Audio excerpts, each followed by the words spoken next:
السلام علیکم ورحمۃ اللہ وبرکاتہ۔ ناظرین، رمضان المبارک کی آپ حضرات کو بہت بہت مبارکباد۔ اللہ تعالیٰ اس مہینے کی برکت سے ہمارے تمام ہی گناہوں کو معاف فرمائے۔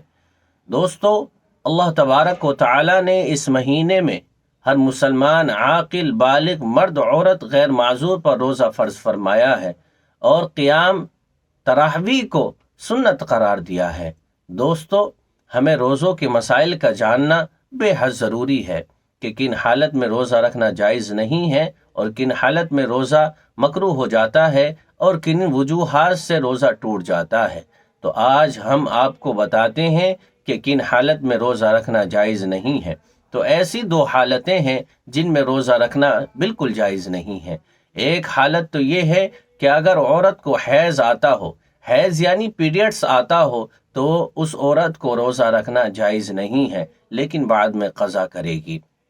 دوسری جو صورت ہے وہ نفاس والی عورت ہے۔ نفاس اس خون کو کہتے ہیں جو خون پیدا ہونے کے بعد عورت کے رحم سے آتا ہے، اس کو نفاس کہتے ہیں۔ تو ایسی صورت میں بھی روزہ رکھنا عورت کے اوپر جائز نہیں ہے، لیکن بعد میں قضا کرے گی۔ دوستو، آپ ہمارے چینل کو سبسکرائب کر لیں تاکہ ہر نئی آنے والی ویڈیو سے استفادہ حاصل کریں۔ ہم آپ کو روزانہ روزوں کے متعلق مسائل بتائیں گے۔ ملتے ہیں اگلی ویڈیو میں۔ السلام علیکم ورحمۃ اللہ وبرکاتہ۔